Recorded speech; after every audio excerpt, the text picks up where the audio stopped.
So, since 2022, the EU has established what we call the Global Gateway Investment Package for Africa, 150 billion euros.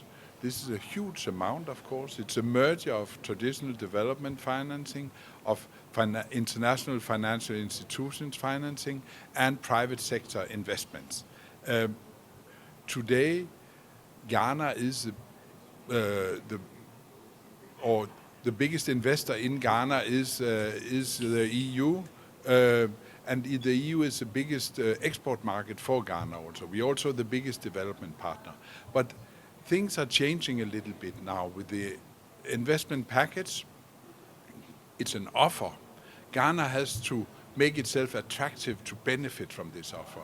It has to make sure that it has the required political and macroeconomic stability, that they have the business-friendly climate, that they have the functioning infrastructures, that makes it the legal frameworks, that makes itself attractive for European investors. If that is in place, then the European investors will come. If it's in place but not as good as in neighboring countries, then the European investors will go to neighboring countries.